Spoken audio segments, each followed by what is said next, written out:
وَإِذْ قُلْنَا لِلْمَلَائِكَةِ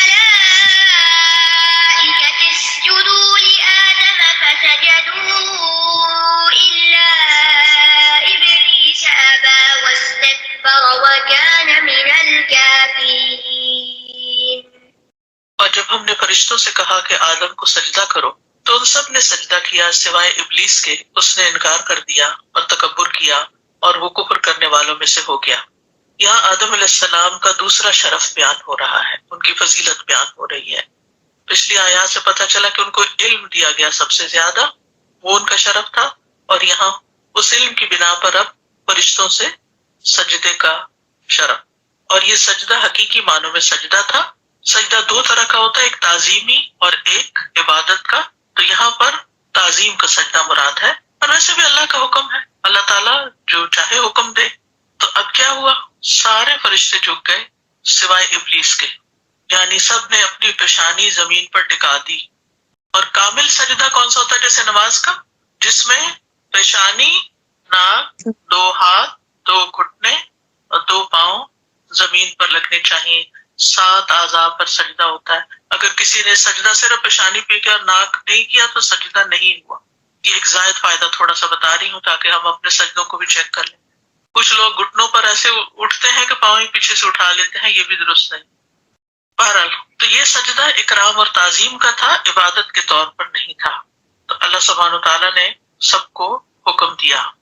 یاد رکھیے پچھلی شریعتوں میں بھی تعظیم کا سجدہ جائز تھا، ٹھیک ہے، جس کی مثال کہاں ملتی ہے؟ حضرت یوسف علیہ السلام کے واقعے میں، کہ جب انہوں نے خواب دیکھا تھا کہ رأیتہم لی ساجدین، اور پھر وہ خواب حقیقت ہوا اور سارے بھائی ان کے آگے سجدے میں گر گئے۔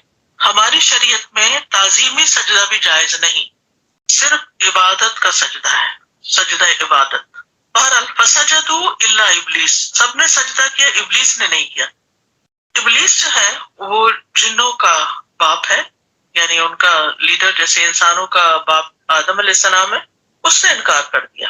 یہاں یہ سوال یہ پیدا ہوتا ہے کہ حکم تو فرشتوں کو ملا تھا تو وہ کہاں سے آ گیا؟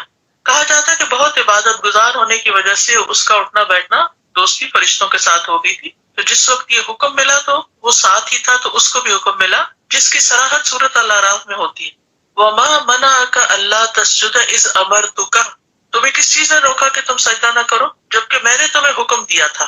تو گویا اللہ تعالیٰ نے ابلیس کو بھی حکم دیا تھا، اور ابلیس فرشتوں میں سے نہیں ہے۔ قرآن مجید میں وضاحت کے ساتھ آتا ہے کان من الجن، کہ وہ جنوں میں سے تھا، وہ جنوں کا باپ ہے، ٹھیک ہے۔ تو ابلیس نے سجدے سے انکار کر دیا۔ اس کی وضاحت اور بہت سی شرح جو ہے وہ سورۃ الاعراف کی آیتوں میں ہوتی ہے، اور اس کی وجہ بتا دی گئی کہ انا خیر منہ، اس نے کہا میں انسان سے بہتر ہوں اور میں آگ سے بنا ہوں اور یہ مٹی سے بنا ہے۔ یعنی بنیادی وجہ کیا تھی؟ کبر اور غرور، اپنے آپ کو بڑا سمجھنا کہ میں بڑی چیز ہوں اور آدم جو ہے وہ مجھ سے کم تر درجے ہے۔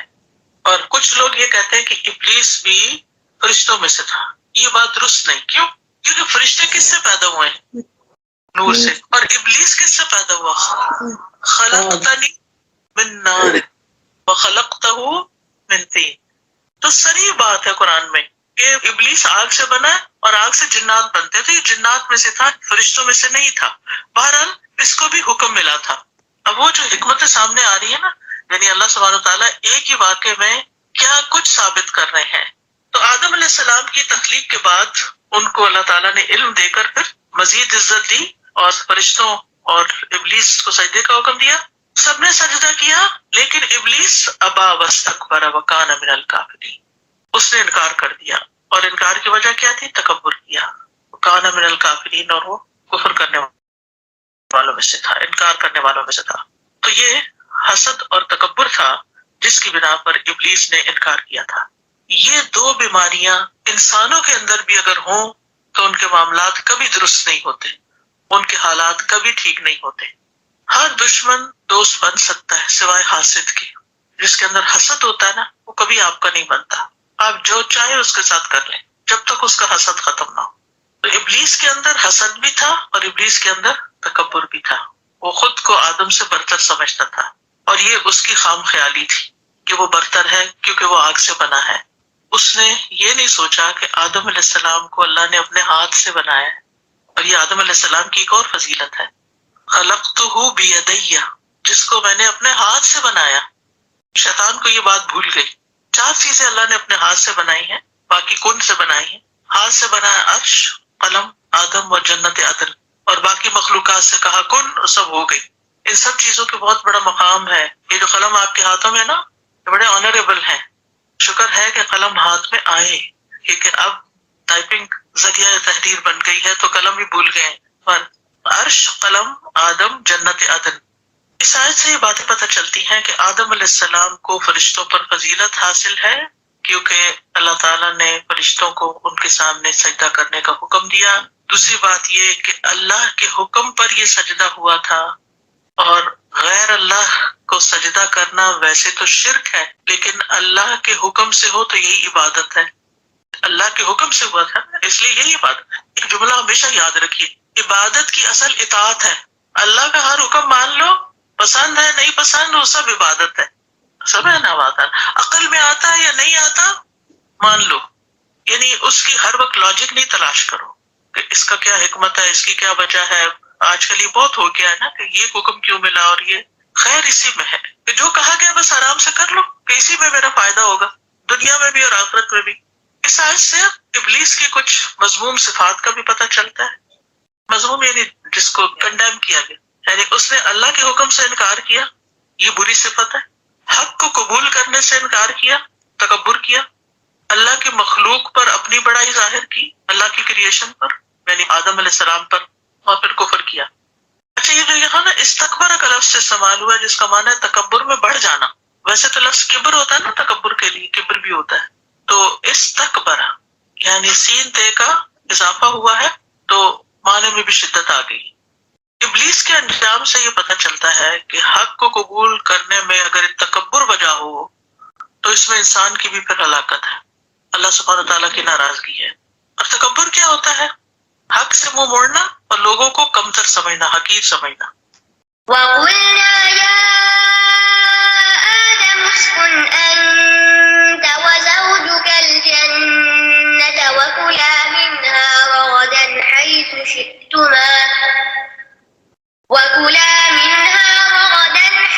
شِئْتُمَا وَلَا تَقْرَبَا هَذِهِ الشَّجَرَةَ فَتَكُونَا مِنَ الظَّالِمِينَ.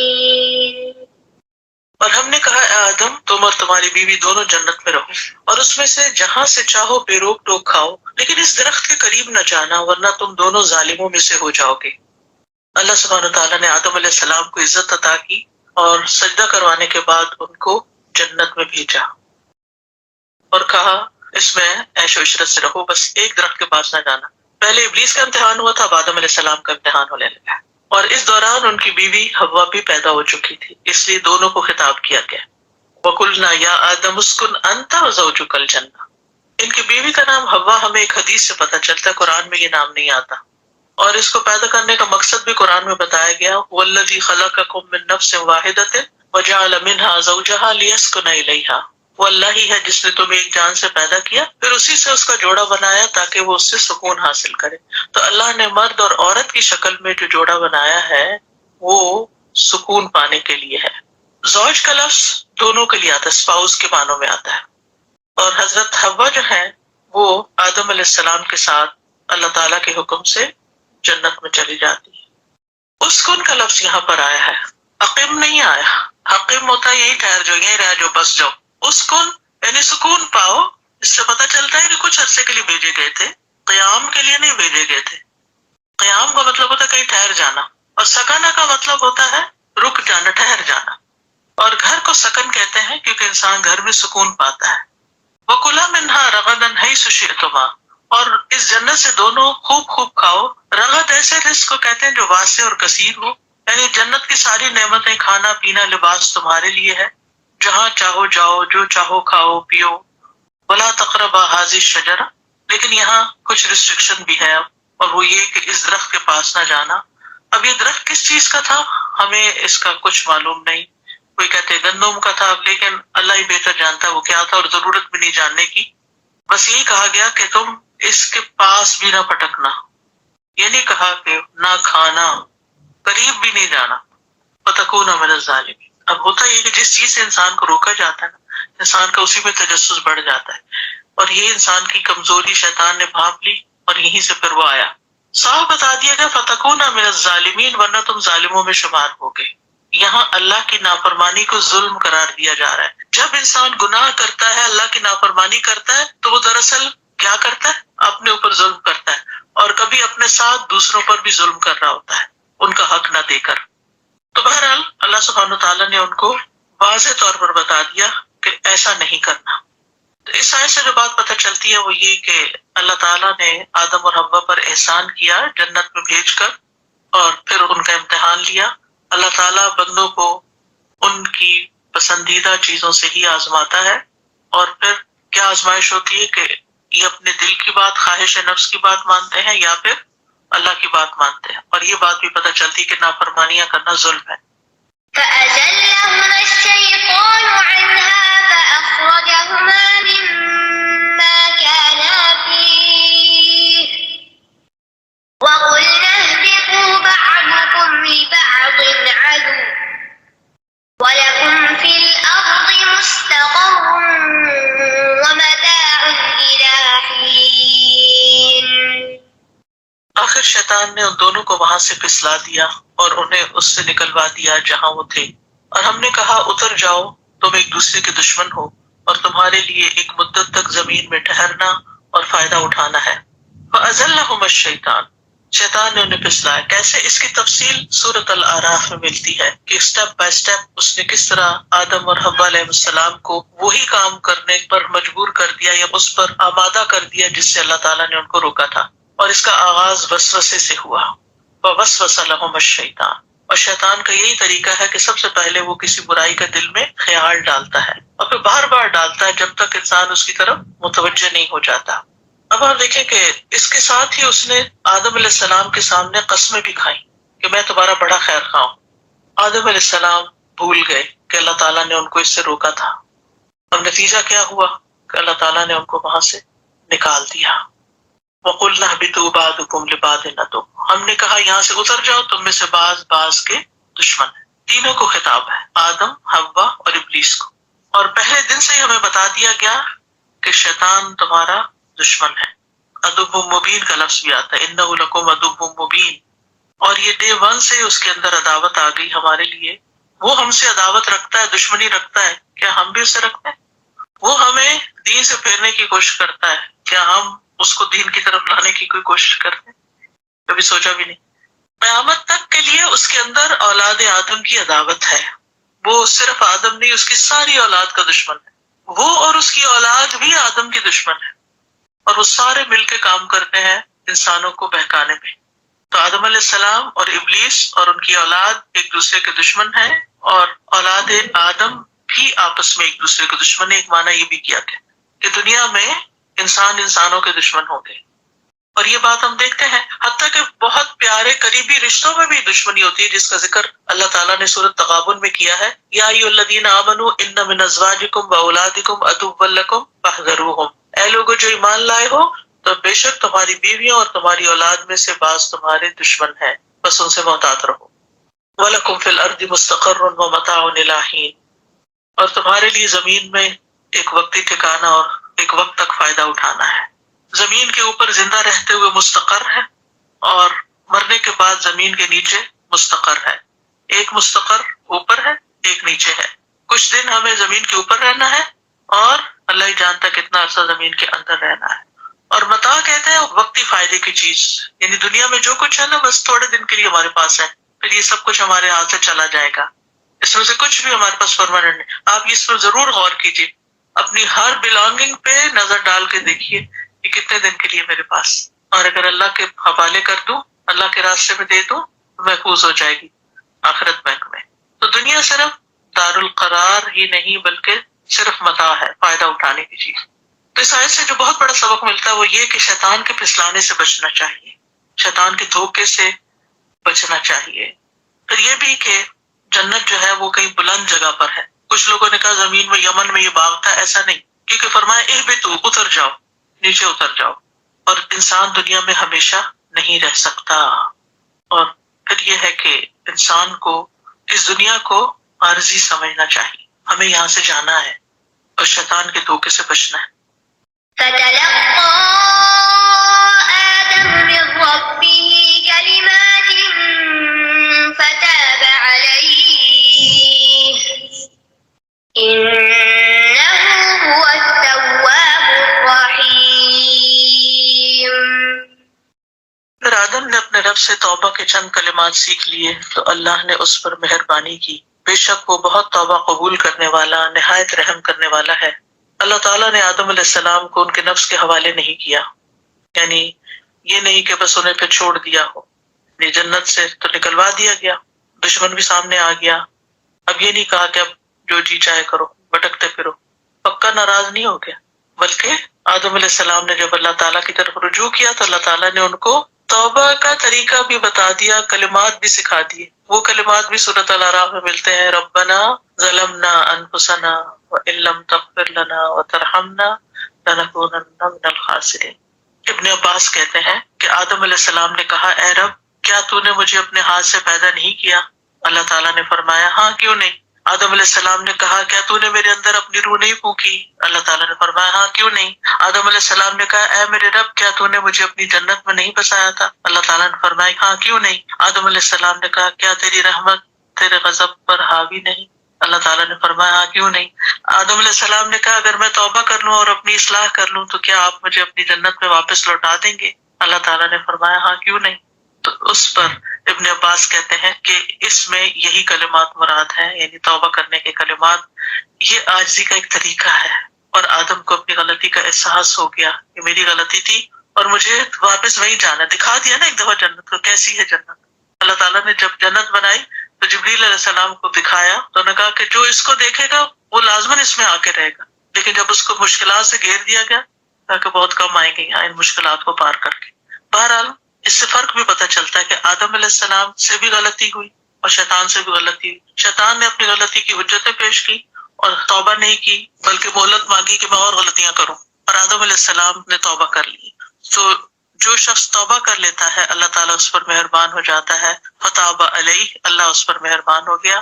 اللہ سبحانہ وتعالیٰ نے ان کو پھر چن لیا اور آدم کی اولاد کو یہ سبق سکھا دیا کہ اگر تمہیں جنت میں آنا ہے تو پھر شیطان سے بچنا ہوگا، اللہ کی فرما برداری کرنی ہوگی. نافرمانی کے ساتھ جنت نہیں ملے گی، اور اگر غلطی ہو جائے تو توبہ کرنی ہوگی کیونکہ انہ هو التواب الرحیم، بے شک وہ بہت زیادہ توبہ قبول کرنے والا مہربان ہے.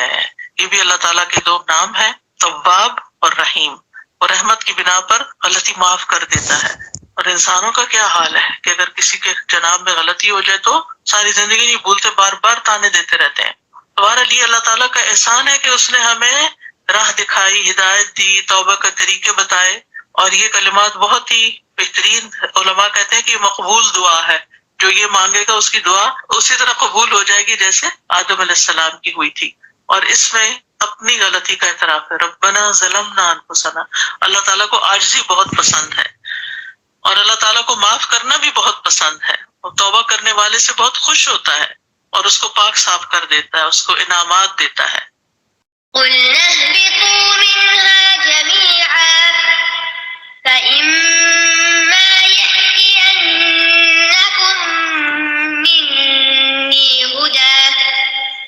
مِّنِّي هُدًى فَمَن تَبِعَ هُدَايَ فَلَا خَوْفٌ عَلَيْهِمْ وَلَا هُمْ يَحْزَنُونَ.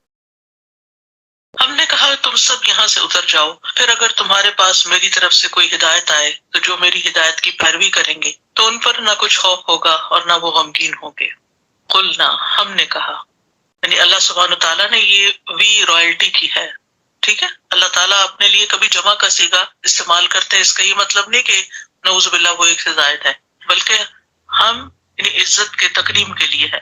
اہبتو میں جمع کا صیغہ ہے، اہبتو منہا، آدم، حوا، ابلیس اور پھر اولاد آدم سب اب زمین پہ رہو، اور پھر اہبتو منہا جمیعا، سب کے سب یہاں سے چلے جاؤ. ابو ہریرہ رضی اللہ عنہ کہتے ہیں نبی صلی اللہ علیہ وسلم نے فرمایا سب سے بہتر دن جس میں سورج نکلا جمعہ کا دن ہے. اسی دن آدم کو پیدا کیا گیا اسی دن ان کو جنت میں داخل کیا گیا، اسی دن جنت سے نکالا گیا، اور قیامت بھی اسی دن قائم ہوگی، جمعہ کا دن۔ فَإِمَّا يَأْتِيَنَّكُم مِّنِّي هُدًى، پھر اگر تمہارے پاس میری طرف سے کوئی ہدایت آئے، فَمَن تَبِعَ ہدایا، تو جو ہدایت کی پیروی کرے گا، اس کو فالو کرے گا۔ ہدن سے مراد علم ہے، ہدایت ہے، جو اللہ تعالیٰ انبیاء اور رسولوں کے ذریعے بھیجتا ہے بذریعہ وحی، اور اس کی پیروی کرنی ضروری ہوتی ہے، اس کو فالو کرنا ہوتا ہے۔ اور اگر پتہ ہی نہیں کیا ہدایت آئی ہے تو فالو کہاں سے کریں گے؟ یہاں آپ دیکھیں جنت میں واپسی کی شرط لگا دی گئی ہے کہ جو ہدایت آئی ہے اب کیا کرو، اس کی پیروی کرو، اس کو فالو کرو۔ اور ہدایت کو اللہ نے اپنی طرف منسوب کیا ہے، منی ہدن، میری طرف سے جو ہدایت آئے، یعنی ان ہدی اللہ هو الہدی، اصل ہدایت کون سی ہے؟ جو اللہ کی دی ہوئی ہدایت ہے۔ لوگوں کے خیالات، فلسفے، پوئٹری، طرح طرح کی باتیں، وہ ہدایت نہیں، اصل ہدایت وحی کے ذریعے آتی ہے۔ اس لیے ہمیں پورے یقین کے ساتھ قرآن و سنت کو مضبوط پکڑنا چاہیے کہ یہ ہے اصل صحیح طریقہ زندگی گزارنے کا۔ ہم اوروں کی باتوں سے بہت متاثر ہو جاتے ہیں اور اصل ہدایت کو چھوڑ دیتے ہیں، جبکہ یہاں اللہ کی ہدایت ہی اصل ہدایت ہے اور اس کی پیروی کرنا ضروری۔ جو یہ کرے گا اس کا انعام کیا ہے؟ وَلَا خَوْفٌ عَلَيْهِمْ وَلَا هُمْ يَحْزَنُونَ، اس پر نہ خوف ہوگا، خوف فیوچر کا ہوتا ہے کل کیا ہوگا، اور غم ماضی کا ہوتا ہے، یعنی بلکہ انتہائی مطمئن اور بہت پرسکون ہوں گے۔ تو بہرحال اس آیت سے جو خاص بات پتہ چل رہی ہے وہ یہ کہ اللہ کے بتائے ہوئے طریقے کے علاوہ اللہ کی عبادت کا کوئی طریقہ ڈھونڈ لینا وہ سراسر گمراہی ہے، اور امن صرف ہدایت کی پیروی کرنے والوں کے لیے، اور ایسے ہی لوگ خوش نصیب ہیں جو گمراہی اور بدبختی سے بچ جائیں۔ اور قرآن و سنت جو ہیں یہ ہدایت کے دو بڑے ذرائع ہیں، اور انہی کو مضبوطی سے پکڑنا چاہیے، اور اس میں جو کچھ کہا گیا ہے اس پر چلنا چاہیے، اپنے نفس کی خواہشات یا شیطان کی پیروی نہیں کرنی چاہیے۔ اس لیے بدعات سے بھی بچنا چاہیے، تو جو بچے گا وہی خوف اور غم سے نجات پائے گا۔ اور آج کا مسئلہ آپ دیکھیں دنیا کا کیا ہے؟ خوف اور غم، کیونکہ ہم صحیح معنوں میں ہدایت کی پیروی نہیں کر رہے۔ والذين كفروا وكذبوا بآياتنا أولئك أصحاب النار هم فيها خالدون۔ اور جنہوں نے کفر کیا اور ہماری آیات کو جھٹلا دیا وہ آگ والے ہیں، وہ اس میں ہمیشہ رہنے والے ہیں۔ یعنی جنہوں نے اللہ کی بات کا انکار کر دیا، ہدایت کی پیروی نہیں کی، اللہ کی چاہے ذات ہو چاہے بات ہو اس کی اطاعت سے تکبر کیا، وَكَذَّبُوا بِآيَاتِنَا، اور ہماری آیات کو جھوٹا قرار دیا، پھر ان کے لیے کیا ہے؟ اولئک اصحاب النار، یہ لوگ آگ کے ساتھی ہیں، یعنی گویا ہمیشہ آگ میں ہی رہیں گے، ہم فیہا خالدون، اس سے الگ نہیں ہوں گے۔ اصحاب صاحب سے ہے، صاحب وہ ہوتا ہے جو ساتھ لگا رہے، یعنی آگ کے ساتھ لازم آگ ان کو چمٹ جائے گی۔ اور یہ اصحاب النار کا لفظ جو ہے یہ کفاری کے لیے آتا ہے، اہل ایمان میں سے اگر کوئی غلط کام کر کے جہنم میں گئے تو وہ وہاں سے نکال دیے جائیں گے، وہ اصحاب النار نہیں ہوتے۔ جیسے شیطان نے انکار کر دیا تھا نا سجدے سے کہ میں نہیں کرتا، یعنی جب انسان سجدہ کرتا نا نماز پڑھتا تو وہ روتا ہے کہ انسان کو سجدہ نہ کرنے کی بنا پہ بیراندہ درگاہ ہوا، اور اب انسان اللہ کو سجدہ کر کے اللہ کے قریب ہو رہا ہے، کیونکہ سب سے زیادہ قریب انسان کب ہوتا ہے؟ جب سجدے کی حالت میں ہوتا ہے۔ تو اس آیت سے جو بڑی اہم بات پتہ چلتی ہے وہ یہ کہ دو خصلتیں جو ہیں وہ جہنم میں لے جانے والی ہیں، ایک کفر اور ایک تکذیب، کفر اور تکذیب۔ اور جہنم جو ہے وہ بہت بڑی بلا ہے جس میں نہ زندگی ہے اور نہ موت ہے۔ ثم لا يموت فيها ولا يحيى، اللہ تعالی ہم سب کو اس سے محفوظ رکھے۔ اللہم انا نسألک الجنۃ ونعوذ بک من النار، آپ یہ دعا پڑھ رہے ہوں گے، پھر آپ دیکھیے دوبارہ جہنم کا ذکر آ گیا، لہٰذا یہی دعا پھر ریمائنڈر کے طور پر آپ کو بتا رہی ہوں کہ اللہ سبحانہ تعالیٰ ہمیں اپنی نافرمانی سے بھی بچائے۔ اور آخر میں ایک بات کہنا چاہوں گی کہ اپنے بچوں کو قرآن کے قصے سنائیں۔ قرآن کا 1/3 تقریباً قصوں پر مشتمل ہے، جو بڑا اہم ٹاپک ہے۔ ہمارے بچے ہیری پاٹر پڑھ لیتے ہیں، لیکن ان کو اگر پوچھیں آدم علیہ السلام کا واقعہ، سلیمان علیہ السلام کون تھے، ابراہیم علیہ السلام کون، انہیں نہیں پتا ہوگا۔ تو اگر وہ اس سے جاہل ہے تو بہت بڑے نقصان میں ہے۔ لہٰذا اب یہ کہانی کسی نہ کسی کو سنائیں، یہ ہماری بگننگ ہے، اور اینڈ بھی یہاں بتا دیا گیا کہ انجام کہاں ہوگا، یہ ہماری جرنی ہے۔ تو اللہ سبحانہ تعالیٰ ہمیں عمل کی توفیق عطا فرمائے۔ اس زمین پر انسان کی تاریخ کب سے شروع ہوتی ہے اور کیسے شروع ہوئی، اس کا ذکر ہے. تو یہاں پر ہم دیکھتے ہیں ابو البشر آدم علیہ السلام کی تخلیق اور زمین پر ان کی آمد کا واقعہ کیسے ہوا، کچھ اس کی تفصیل، تاکہ ہم اپنے مقام اور اپنی حقیقت کو پہچان سکیں. وَإِذْ قَالَ رَبُّكَ، اور وہ وقت یاد کرو جب تیرے رب نے کہا تھا، اے محمد صلی اللہ علیہ وسلم آپ کے رب نے ایک موقع پر کہا تھا، کس سے؟ للملائکہ، فرشتوں سے.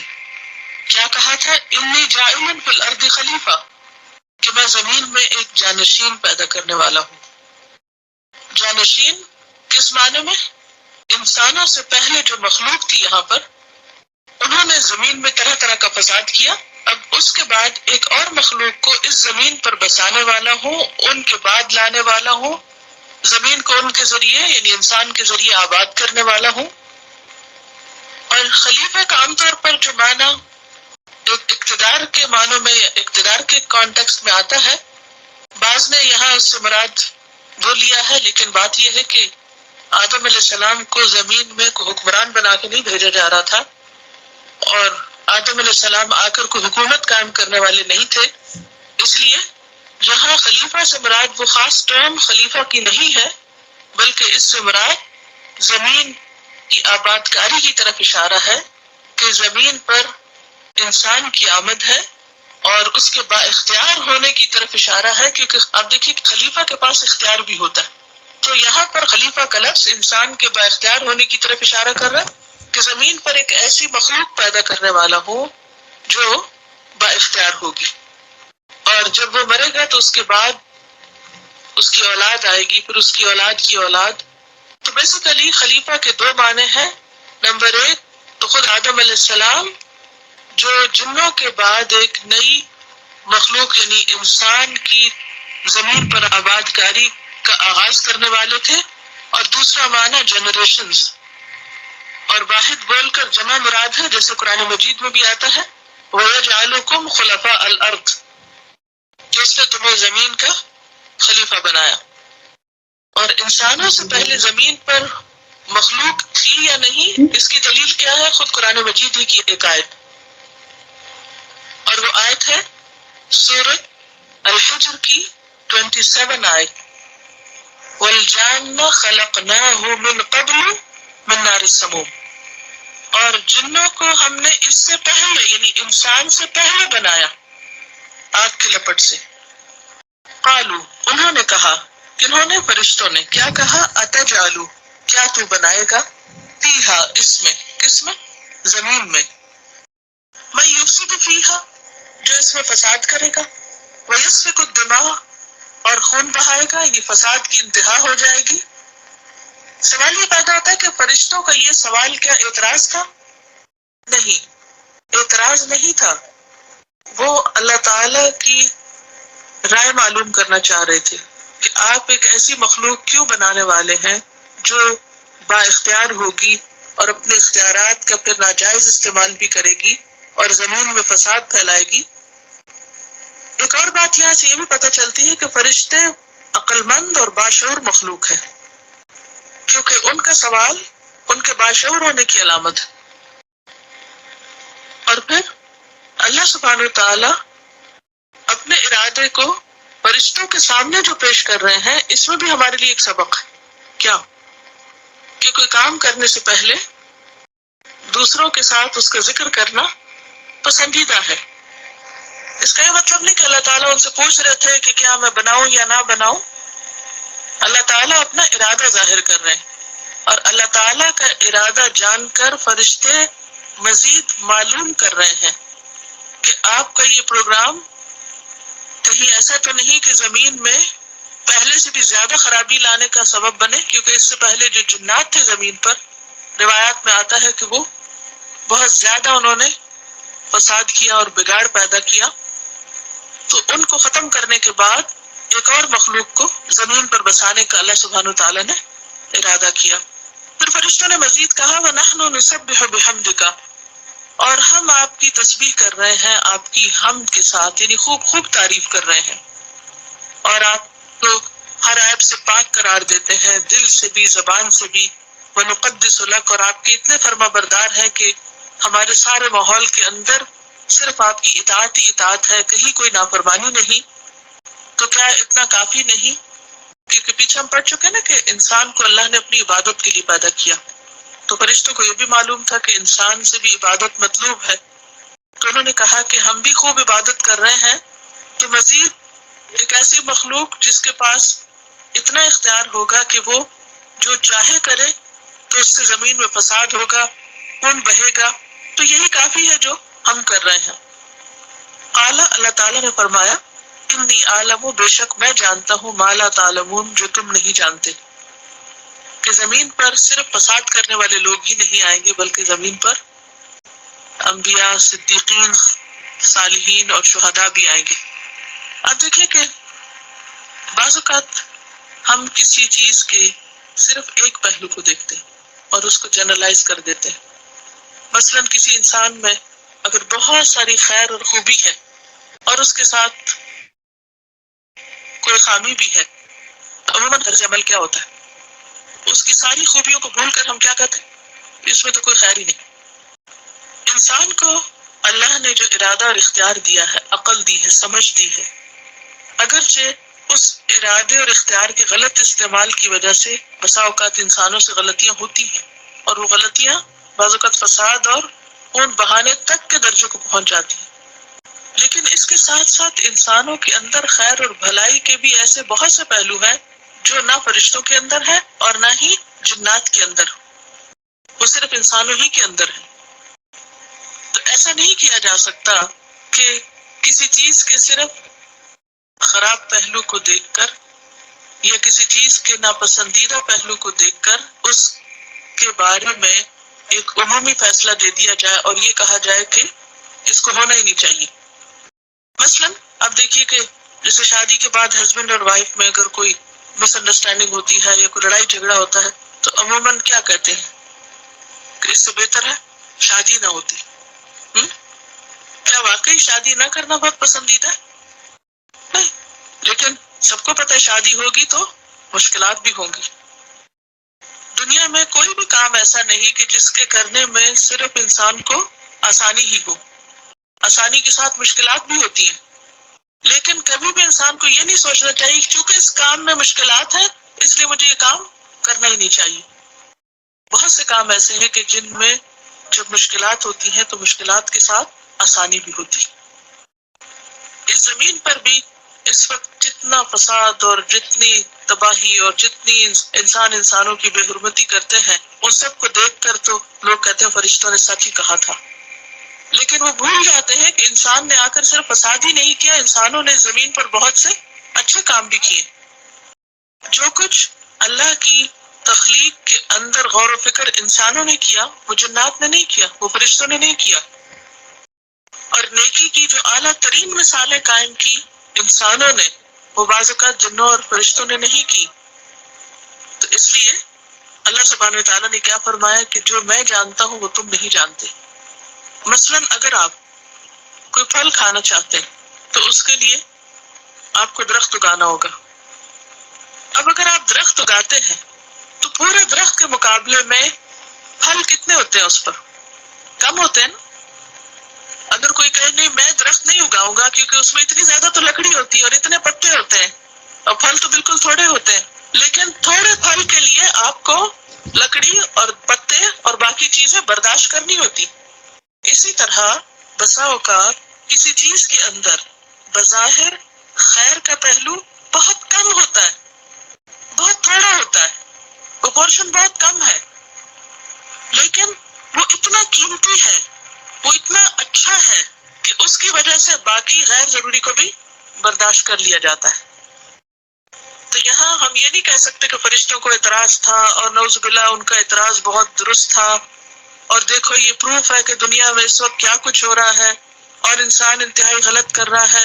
ٹھیک ہے، یہ سب باتیں اپنی جگہ ہیں، لیکن اسی دنیا کے اندر انسانوں کی اعلیٰ ترین اقسام بھی آئی ہیں جن کے لیے اللہ نے جنت بنائی ہے جو اس کا ماسٹر پیس ہے. اور انسان یہ سب فساد کیوں کرتا ہے؟ کیونکہ اس کے پاس آزادی ہے، اختیار ہے. مثلا اگر ہم کہیں کہ فرشتے بہت نیک ہیں، کیا کمال ہے؟ وہ تو غلط کام کر ہی نہیں سکتے، وہ تو پیدا ہی عبادت کے لیے. نہ وہ شادی کرتے ہیں، نہ وہ کھاتے ہیں، نہ پیتے ہیں، نہ ان کو کوئی اور ایسا کام ہے کہ جس میں انہیں کوئی ڈسٹریکشن ہو. جس کام کے لیے انہیں بنایا گیا وہ وہی کرتے ہیں. انہیں تو مشقت نہیں ہے، مشکل نہیں ہے. مشکل کس کو ہے اچھا بننے میں؟ انسان کو، جس کے ساتھ اس کا نفس بھی ہے، جس کے ساتھ بہت ساری ڈسٹریکشن بھی ہے، جس کے ساتھ شیطان بھی لگا ہوا ہے. تو جب کوئی انسان شیطان کے ہوتے ہوئے، نفس کے ہوتے ہوئے، ڈسٹریکشنز کے ہوتے ہوئے، بہت سی خرابیوں کے ہوتے ہوئے اچھا بن جاتا ہے، اچھے کام کرتا ہے، اپنی نیت کو اللہ کے لیے خالص کر لیتا ہے، اللہ کی عبادت اور اللہ کی اطاعت میں اپنے آپ کو لگا دیتا ہے، ایسا انسان وہ ان کی تعداد کم ہی کیوں نہ ہو، وہ دنیا کی بلکہ اس کائنات کی ہر چیز سے اوپر ہے، زیادہ قیمتی، زیادہ وزنی ہے. تو اس لیے اللہ تعالیٰ نے کیا فرمایا؟ انی اعلم ما لا تعلمون، جو میں جانتا ہوں وہ تم نہیں جانتے. کیا؟ کہ اس زمین پر صرف فساد اور خون بہا ہی نہیں ہوگا، بلکہ اس زمین پر بہت اچھے اچھے کام بھی ہوں گے، اور انسانی تاریخ میں یہ سب دلائل موجود ہیں. اب اللہ سبحانہ تعالیٰ نے اپنی اس بات کو ایک مثال کے ساتھ پروو کیا. کیسے؟ وَعَلَّمَ آدَمَ الْأَسْمَاءَ كُلَّهَا، آدم علیہ السلام کو سارے نام سکھا دیے. یہ کن چیزوں کے نام تھے؟ جو بھی اللہ نے چیزیں پیدا کی تھی، خواہ وہ کائنات کی چیزیں تھی یا وہ انسان تھے، ان سب کے نام اللہ نے آدم کو سکھا دیے. کلہا، سب چیزیں جو دنیا میں آ رہی تھی آئندہ. ثم عرضهم على الملائکہ، پھر ان کو فرشتوں کے سامنے پیش کیا. فقال، پھر فرمایا، انبئونی، بتاؤ مجھے، باسماء، نام، ہؤلاء، ان سب کے، ان کنتم صادقین، اگر تم سچے، اگر تم سچے ہو تو ان چیزوں کے نام بتاؤ مجھے. کس بات میں سچے؟ کہ انسان صرف فساد کرے گا اور خون بہائے گا. یہ اللہ تعالیٰ کا چیلنج تھا فرشتوں کو. قالوا سبحانک، وہ کہنے لگے تو پاک ہے، ہم تیری پاکی بیان کرتے ہیں. لا علم لنا، ہمارے پاس علم نہیں، الا ما علمتنا، مگر جو تو نے ہمیں سکھا دیا. یہ فرشتوں کی عظمت کہ انہوں نے اپنی کم علمی کا اعتراف کیا. بعض اوقات ہمیں بھی کسی بات کا پتہ نہیں ہوتا لیکن ہم مانتے نہیں، ہم بحث شروع کر دیتے ہیں اور اپنی غلطی کو سچائی یا درست ثابت کرنے کی کوشش کرتے ہیں. انک انت العلیم الحکیم، بے شک تو ہی علم والا ہے، حکمت والا ہے.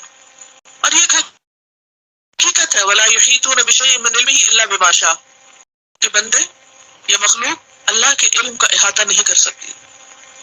اللہ کا علم ہر چیز پر چھایا ہوا ہے، ہر چیز سے بڑھ کر ہے. تو اس آیت سے یہ بھی پتہ چلتا ہے کہ فرشتے اللہ کی عظمت کا اعتراف کرتے، اپنی غلطی کا اعتراف کرتے، اپنی کم علمی کا اعتراف کرتے اور اللہ تعالیٰ کی انتہائی تعظیم اور تعریف کرتے. قال یا آدم انبئہم باسمائہم، اللہ تعالیٰ نے فرمایا اے آدم اب تو میں نے ان سب چیزوں کے نام بتاؤ. فلما انبأہم، پھر جب اس نے ان کو بتا دیے، باسمائہم، ان سب چیزوں کے نام، قال، تو اللہ تعالیٰ نے فرمایا الم اقل لکم، کیا میں نے تم کو کہا نہ تھا؟ کس کو؟ فرشتوں کو. انی اعلم غیب السماوات والارض، کہ سبحانہ تعالیٰ ہمیں عمل کی توفیق عطا فرمائے. وآخر دعوانا ان الحمد للہ رب العالمین. سبحانک اللہم وبحمدک، اشہد ان لا الہ الا انت، استغفرک واتوب الیک. السلام علیکم ورحمۃ اللہ وبرکاتہ.